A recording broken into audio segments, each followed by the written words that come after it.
Hello, my name is Samuel Huff. I'm a student researcher on the Visualizing Peace project this semester, spring 2024. And this presentation today, I'll be presenting my learning journey from this semester. My research has been looking at NGO government collaboration, looking at the ways in which non-governmental organizations contribute to the work of governments and how the work of these two sectors overlaps. Um, so this learning journey began at the end of last semester. My research last semester looked a little bit at the role of NGOs as peace builders more broadly, determining if NGOs are peace builders, and based on the language that they use and how that reflects the actions that they take. This semester I wanted to ask if NGOs are indeed peace builders, how does this happen? And if in many cases governments are also pursuing humanitarian development, then the work of NGOs and governments must find some common ground. There must be some degree of overlap between these two areas. So, how then do NGOs and governments work together to build peace in the real world? And part of what got me thinking about this was a museum entry that I wrote last semester on the aftermath and response to Hurricane Katrina in 2005 in Louisiana, and how the US government responded to that. The federal response was largely a top-down approach and very separate from the work of NGOs in the area.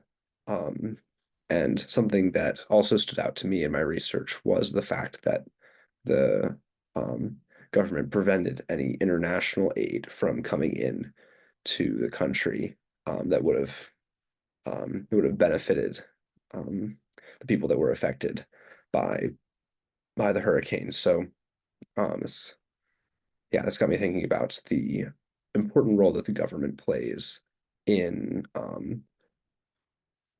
facilitating NGO work, in allowing it to happen, but also in that a lack of government response or a lack of government action can also um, inspire NGO work and prompt civil society organizations to pick up the slack or um, take initiative to address issues in that the government is not, or addressing issues in areas where the government doesn't reach.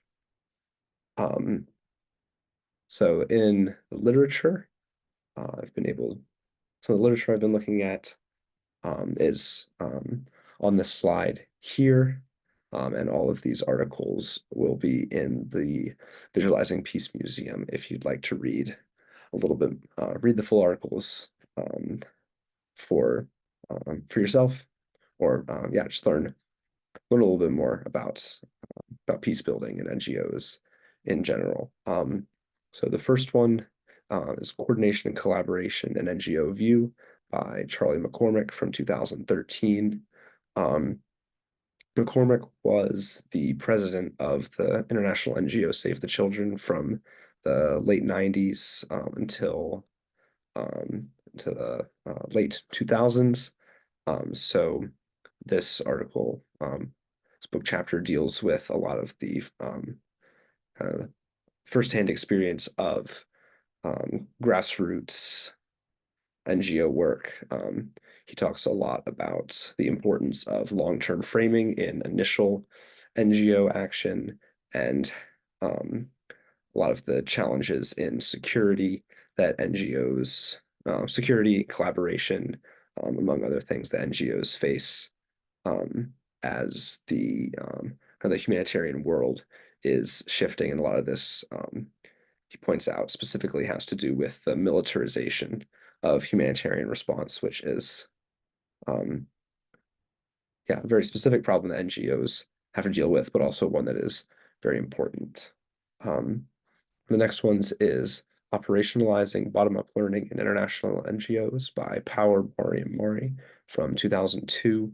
This article encourages NGO reflection on the differences between donor and community priorities. So when NGOs are working in an area, it is not always the case that um, their values and the desires of the communities that they're working with will align with the values of the organization's donors and where they're getting their money from.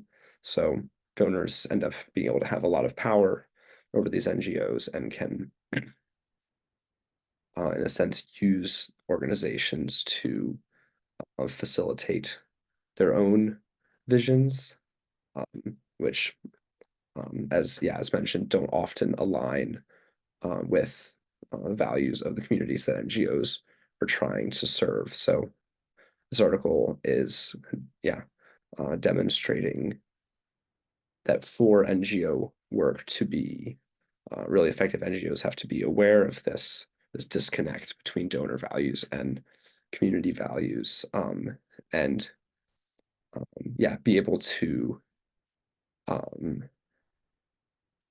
commit to the relationships that they're building on a local level, to be able to achieve results to show to donors rather than trying to focus on short-term results that can be that the donors are looking for. The next report from the Ethiopian Humanitarian Country Team, Civil Military Coordination Guidance, is an interesting report in that it outlines how NGOs and government bodies, and especially the military organizations, are supposed to interact, and more specifically from the NGO side, how NGOs are supposed to interact with military organizations. And all of these guidelines for interactions are meant to sustain humanitarian efforts in the aftermath of the conflict in Ethiopia. So a lot of the guidance here is showing that there's the dialogue between the humanitarian groups and the government or the military is not always productive and can even be counterproductive. And we'll go into that a little bit more later, but it's something that NGOs have to be very aware of, especially in the situation currently in Ethiopia. Next article, Reflections from the Experiences of the Humanitarian Reform Officer, by Dan Tyler in 2012. Tyler was an NGO humanitarian reform project officer working in Ethiopia. So this article highlights some of the successes and successful methods that NGOs use to successfully aid people in Ethiopia in the aftermath of conflict there, especially through coordinated efforts, dialogue, information sharing, that all were very impactful in facilitating aid and engaging in an effective humanitarian response. The very last article here is Understanding the 2020-2021 Tigray Conflict in Ethiopia by Pillay in 2021, which is a policy brief that provides the background of the Ethiopian conflict, as well as a lot of the contributing factors to NGO challenges today, such as like structural challenges within the government, political decisions that have made NGO engagement in Ethiopia and in the Tigray region in particular very difficult.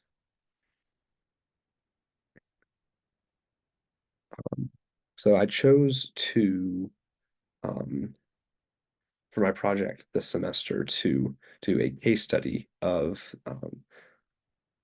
the situation, ongoing situation in Ethiopia, especially after the conclusion of the Tigray War in 2022. Um, Ethiopia has seen a lot of ethnic and political tensions with internally displaced persons, human rights violations as reported by the United Nations. But it's also a place that has a history of international aid and a lot of NGO involvement going back to the 1970s and 80s. Um, there are a lot of media campaigns and um, aid for famine response. Um, and Today that's continued with efforts for economic and food aid. But there are still a lot of issues of accessibility for NGOs and these international aid efforts. Um, so this to me seemed like a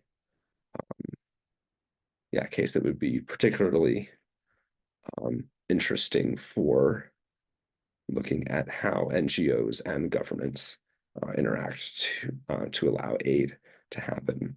Um, so it leads to the main question, which is how do NGOs collaborate with the government in Ethiopia? And this happens in three main ways, which has been seen, can be seen through the articles that we've just discussed. The first way this happens is through collaboration among NGOs. NGOs want to um, come together in associations or coordinated groups when dealing with the government and trying to um, establish aid projects and coordinate aid between the private sector and the government.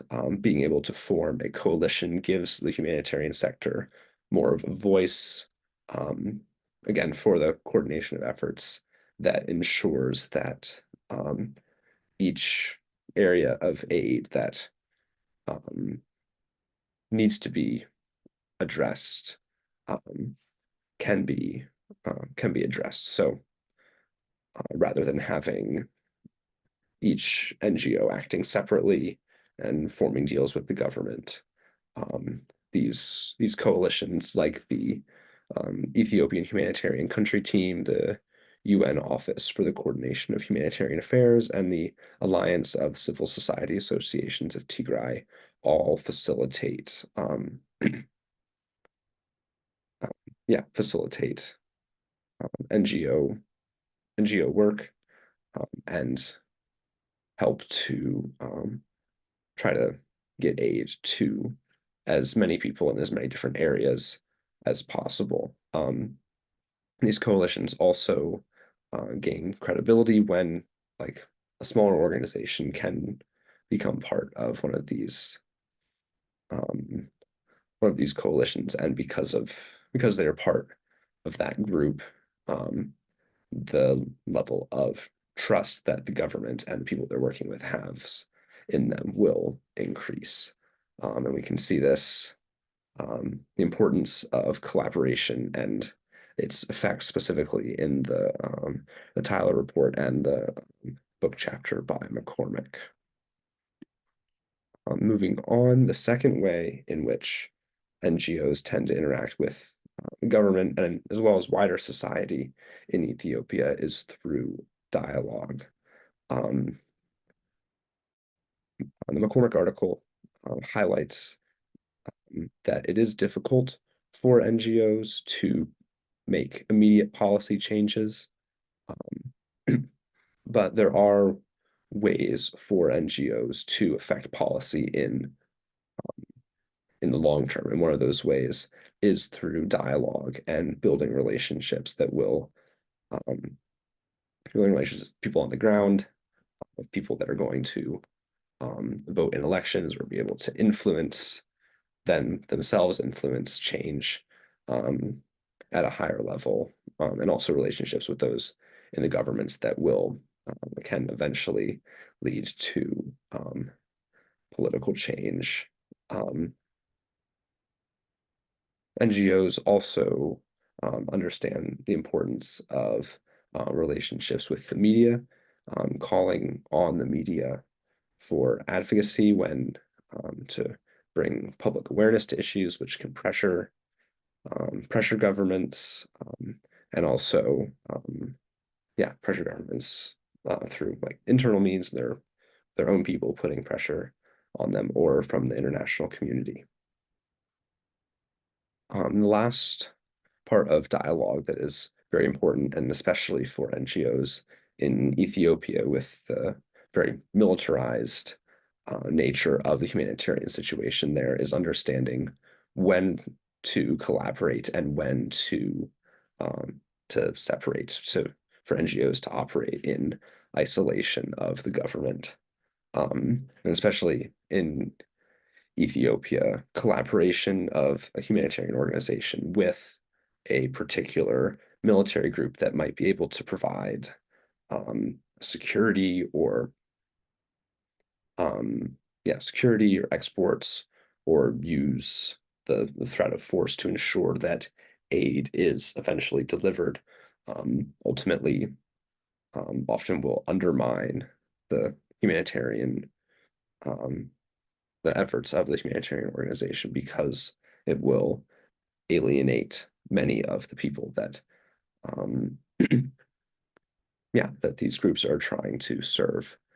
So sometimes for the sake of neutrality, it's NGOs can be selective in when they engage in dialogue. Last part of how NGOs collaborate, influence, affect government action is by maintaining their efforts on the ground.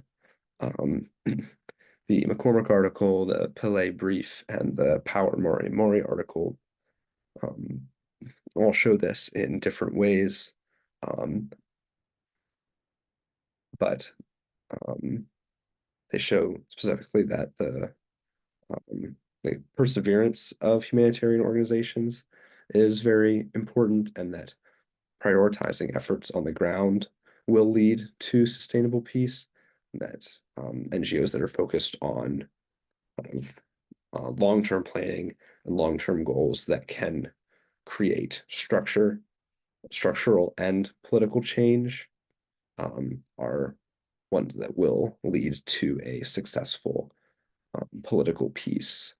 And this happens um, like through building trust and relationships over time, and being active in the groundwork to take action for specific communities, and respond to the needs of specific communities. So literature indicates that over time, these actions on the ground do build up and will have structural and political political effects down the road that will lead to sustainable peace.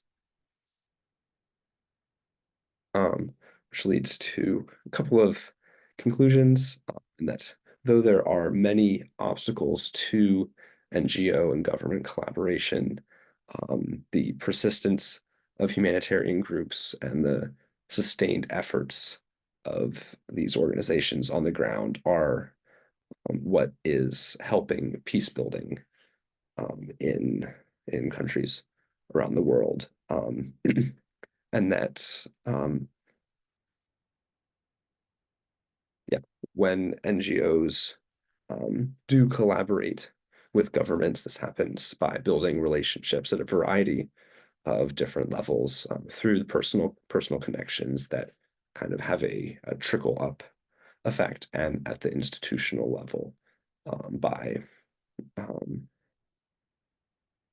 pressuring the government at high levels, and also engaging in official dialogue and official relief efforts.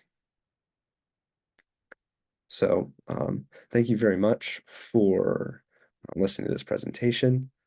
As you can see here, these are the full citations for the articles that referenced throughout this presentation.